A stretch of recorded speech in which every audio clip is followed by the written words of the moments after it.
Steve Flanagan, Technical Director. Before we carry on with the webinar, I'd just like to give an overview for those people who are not quite familiar with Indigrow. So we are a global business. We operate in over 40 countries worldwide. Our main sectors are amenity, agriculture, and horticulture, and we operate in them in R&D, formulations, manufacturing, and marketing. So the products that we cover are plant nutrition, and we're talking about biostimulants and soil conditioning products.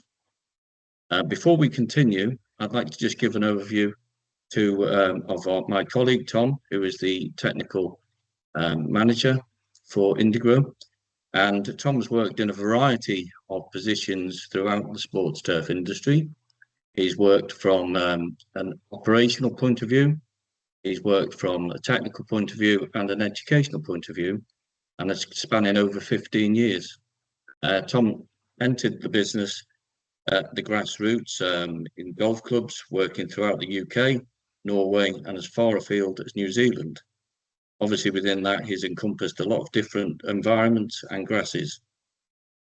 So also, Tom's worked within the education of grass turf within the UK, and he's also an RNA scholar. He's got a BSc honours degree, which he attained at the University of Central Lancashire in sports turf science and management. And Tom is also a FACS qualified advisor.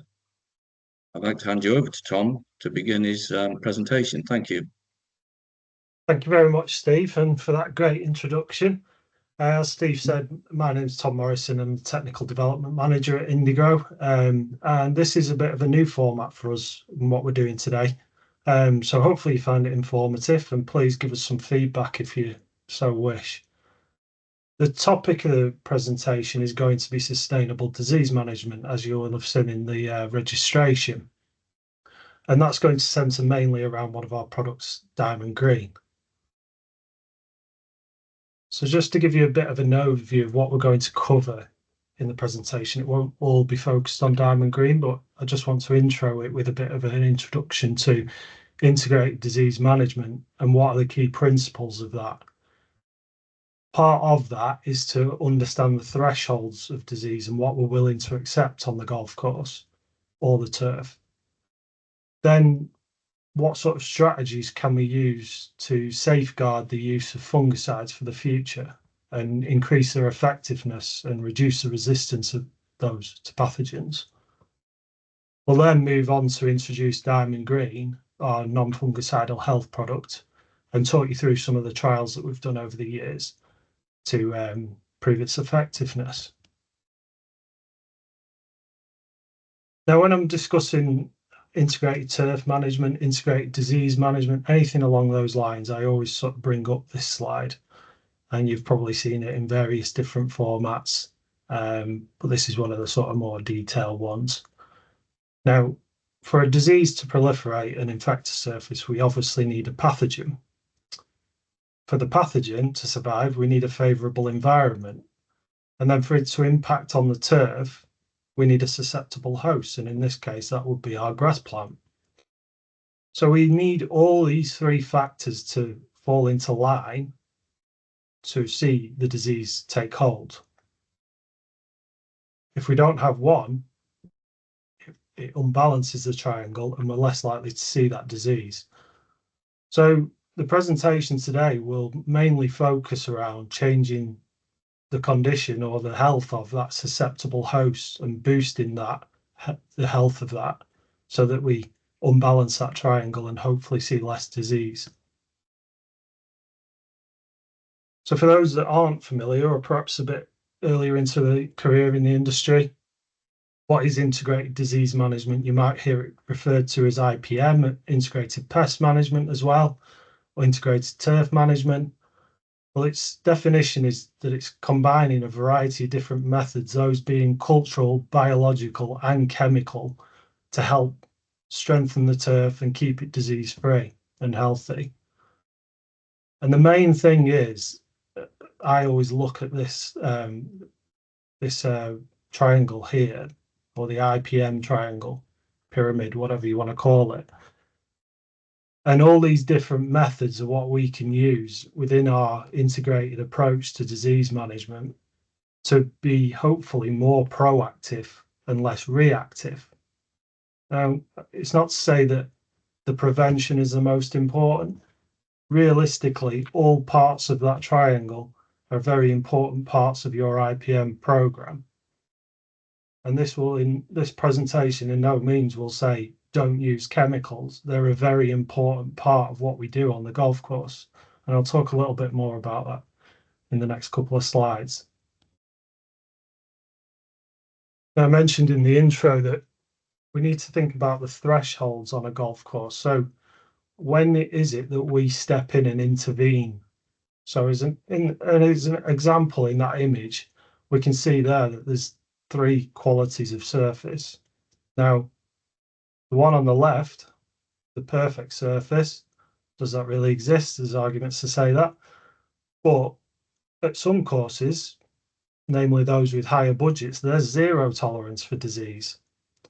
At other courses, where budgets perhaps don't allow, we might see a higher or a lesser threshold, whereby we're willing to see more scarring, more disease, so we don't have to be as reactive, and so on and so forth.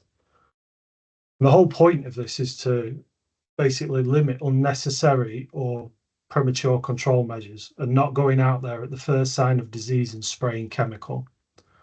And this will help reduce the risk of fungicide resistance and hopefully maintain a healthy surface that's where the playability is maintained as well.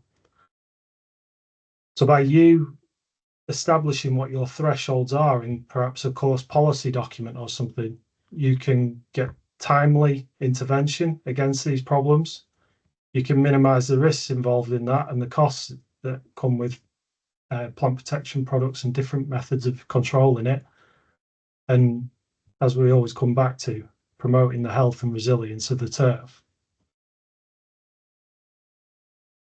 Now, I mentioned about safeguarding the technologies that we have at our disposal in terms of chemicals. We really need them for as long as possible. And as you all know, that over the years, we're getting more and more taken away from us. And in certain parts of the world, there is very limited options for turf managers. So what we want to be is in a position where we are only relying on them when we absolutely must do. And then hopefully being able to rotate and combine them, whereby we're using different modes of action, different map numbers, that type of thing, to hopefully get a better efficacy when we do use them. But integrated disease management, integrated pest management, it all comes back to having a healthy plant in the first place. That is the biggest thing that we can do. So I'll now start to introduce Diamond Green to you. And the product's been around and was started to be developed in around 2021. And what it is, it's a non-fungicidal health enhancement product. And the whole point is to trigger systemic acquired resistance or defense systems within the plant, improve recovery from existing infections and hopefully to contain the spread. And as we already said, reduce the reliance on chemical applications. So what's in Diamond Green? To try and get it across a bit easier, I've split it into its 3 main component parts. So we have a nutrient package within there, we have an organic acid, and we have a plant extract. And I'll go into these a little bit more detail in the coming slides. So as far as the liquid fertilizer element of it, we have a 106 NPK formulation, 2.2% calcium and 1.1% magnesium. So it contains these small amounts of macronutrients to boost plant health primarily. The calcium, as you probably know, helps to strengthen cell walls, and that limits the ability of a pathogen to infect the plant. Magnesium, it's helping to support the chlorophyll production, therefore boosting photosynthesis and allowing the plant to recover and make energy. Now, the salicylic acid, which is an organic acid, acts as what we call a signaling molecule or an elicitor. And this triggers something that I mentioned earlier, systemic acquired resistance, or SAR. So what the plant does is it responds by producing its own natural compounds for defense. This means that the plant is therefore prepared for the onset of a disease attack or infection. And another benefit of the salicylic acid is that where tissues of the plant have already been infected, it can help with the wound healing, therefore reducing the severity of the disease and the scarring that we will see and that causes the real issue. The last part of it is the pine oils. Now, pine oils, I have to be careful how I describe this because I don't want to compare it to a fungicide too much. But the oil has almost like a contact-like ability. It will coat the leaf, and it has mild antimicrobial properties that will help to reduce the spread and infection of the plant, or the pathogen, sorry. So in effect, it's acting like a sticker, really getting this formulation to the leaf, sticking on the leaf, and hopefully improving the efficacy over time. So ultimately, what we're trying to do is, with this element of it, is stop the pathogen getting into the leaf. So now I move on to talk through a few more observational trials that we've conducted over the years. Now, just to give you a bit of background on what happened during this trial, we took some infected turf cores, and these were sort of evenly infected with both microdocium and red thread on separate cores. And we made sure that the levels of infection were a somewhat similar percentage, so that we could get a baseline reading to know whether any improvement had been made or not. As far as the treatments went, we had a controlled, untreated cores. We had cores that had been treated with an immunity-approved fungicide that contained tebuconazole and tifloxystrobin, and those were applied at label rate of 1 litre per hectare. And then we had the diamond green formulation, and we trialed that at 3 different application rates. We had 10 litres, 20 litres, and 40 litres a hectare. Worth mentioning that the 40 litres a hectare was actually initially done just to check phytotoxicity to see if it had any negative effect on the plant at such high rates. So out of the 10 cores that were harvested, there was 5 infected with microdocium, 5 with red thread. The cores were then treated with the different treatments and the diamond green formulations at different rates. And then we then incubated those cores. That simulates a humid environment that's conducive to the spread of the disease. So it's going back to that IPM triangle. It's got a favorable environment for it to spread. And then over the next 4 to 5 days, we observed the cores to see what the impact on turf health was and the spread of the disease. How we assessed the disease was looking for active mycelium, thereby knowing that there was an active pathogen that is infecting plant tissue. And these are the cores 4 days after the treatment. So as you can see that the untreated, the disease is still a high percentage of mycelium there. The fungicide, yes, it's helped a little bit, but there's still quite a considerable amount there. 10 litres per hectare, arguably very similar to the fungicide. And you've got to remember this is quite high disease pressure when we're incubating these, especially an active source of the pathogen already. But it's a bit of a different story when we look at the 20 to 40 litre range. With 20 litres per hectare, we've seen a knockback effect on the disease. We've also seen recovery, which is a big thing because those images on the left in the untreated and somewhat in the fungicide and 10 litres, will eventually turn into scarring, and that's going to obviously be unsightly and impact on playing conditions. But the 20 litres per hectare and 40 litres per hectare, we've got that recovery. We've had a green up effect off of it, and we've had filling in of the infected areas, particularly at the 40 litres. And just to put that into some sort of numbers so that we could actually formulate some data off of this, we approximate that each of these squares is 3% coverage and did a count on those. So yeah, 4 days afterwards, you can see that the percentage coverage of disease is significantly reduced, which is obviously something that we were very pleased about at the time. And even a 10 litre per hectare application of Diamond Green is performing near enough as well as the fungicide, which, to be honest, we were even more impressed with. So yeah, 4 days afterwards, we can see that the microdochium that was there is actively spread across the turf core on the untreated cores. And as I said on the image earlier, the fungicide treatment has suppressed the microdochium, but there's still a small amount of active mycelium present, which we would really want to not see if we've invested in a chemical application. Now at 10 litres per hectare, the spread of the microdochium has been impacted a little bit. We're not seeing as much mycelium, somewhere similar in the range of what a fungicide was.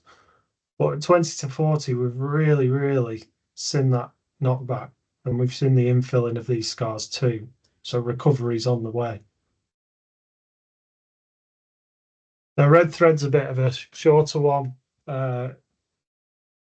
We know that red thread is one of the easiest ones to control out there, generally with a nutritional package, but it can still be quite damaging and cause quite a bit of scarring and unsightliness across the golf course. So we thought we would test this again. And you can see there that 20 litres per hectare application has been more than enough to treat this and get the turf looking healthy again.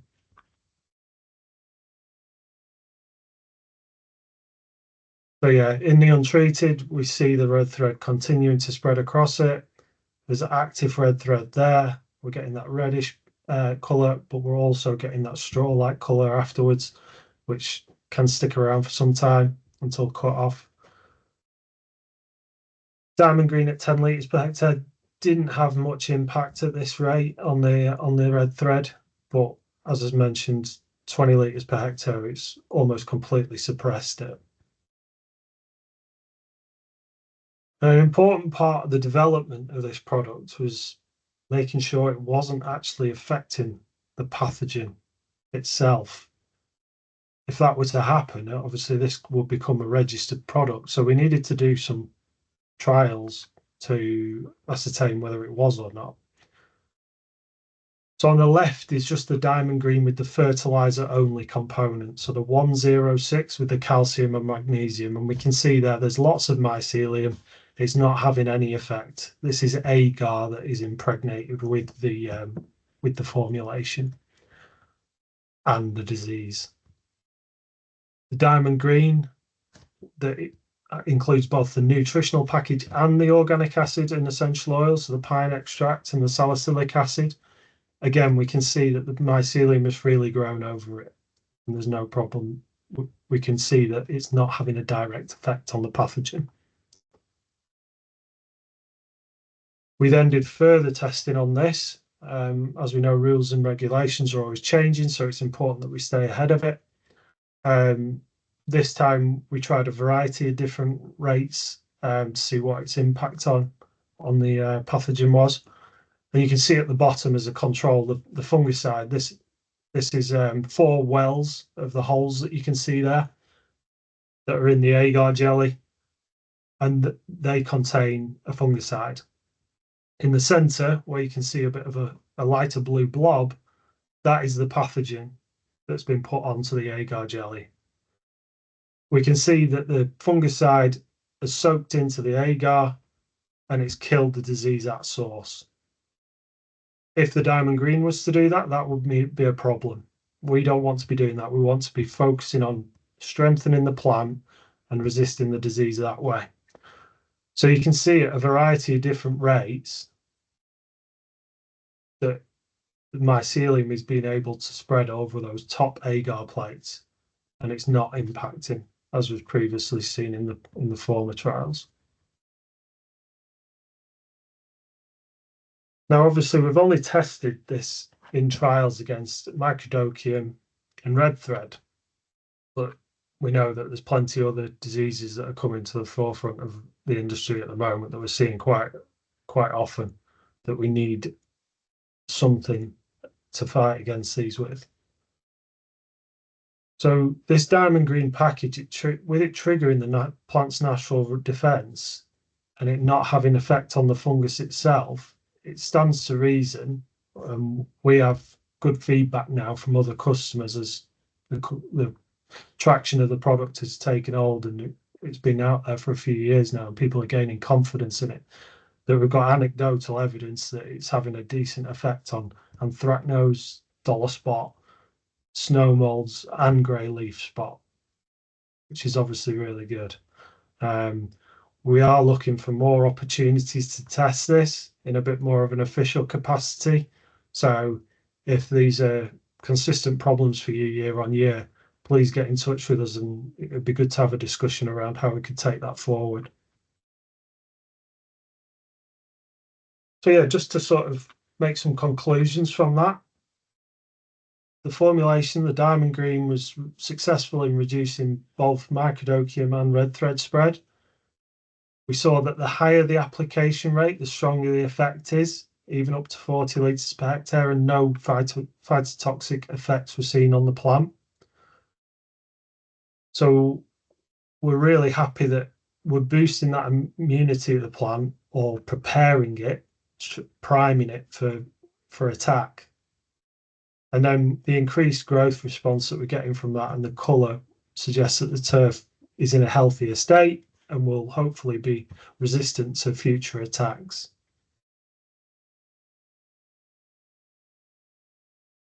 So yeah, as I mentioned, diamond green's had a good few years out there now.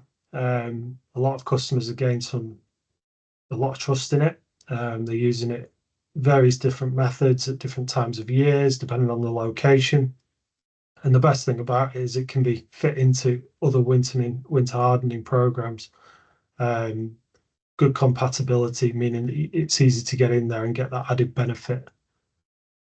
And yeah, as I mentioned, we really do want to test this against other pathogens now. The likes of dollar spot, anthracnose, particularly dollar spot and grey leaf spot, are a big problem in the UK now, are starting to rear their head.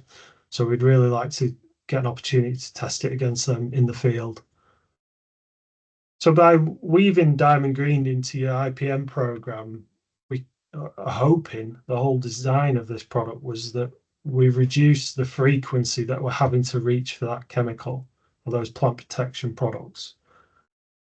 But when we do need to go for this onto the chemical shelf, hoping that the product that we choose from that point forward has a much better effect and the efficacy of that product is much better. So you're getting much more value for money out of it, and hopefully a healthier surface. So the picture there was taken from the continent. That was a green that had been in a trial, and it had been treated with diamond green in the non-disease area, and then the collars, you can see that there's active disease spreading there. So a bit more about how we see fit how to use this. Now that we do have a lot of customers using this, so it's given us a greater understanding as to how they see best to use it. And it's very difficult to give a defined program because, as we know, conditions are completely different 10 kilometers down the road from one golf course to another. But I thought I'd just give you a sort of yearly overview, and this is based on a UK temperate climate. In a lot of the countries in Scandinavia, say, or up in Iceland, we're going to have snow cover potentially, so that takes the ability to apply something to the surface out of the equation. But a typical UK application program is mainly in the winter months. We see people, as that disease pressure starts to raise in the autumn, going on to a 20 litre per hectare program and doing that so every 4 weeks throughout the winter period, and seeing good reduction in disease and how many fungicides they're having to use. Now, in some cases, particularly for those who track disease models, something like the Smith-Kearns, and being preemptive in their applications, when we have a spike on those models, we've got plenty of customers that will go out there and use this at 30 litres per hectare. By doing that, they're bridging that 20 to 40 litre hectare application, and they're really seeing that knockback effect with a good amount of recovery and greening from the application. So those would be the most common application rates that we see, 20 to 30 litres. However, there's a lot of people now starting to integrate this into a summer program.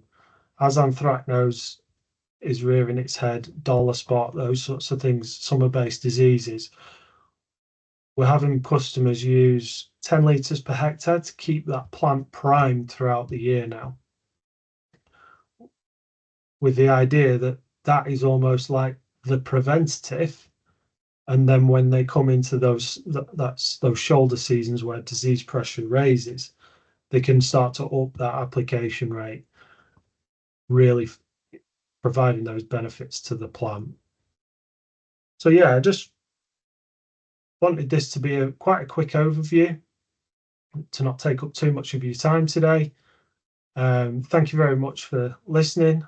I believe there is a Q&A section, but understandably, if you don't want to put a question on here, my contact details are on screen now, and please feel free to screenshot that and send me a question, or just get in touch with your local sales rep. So thank you.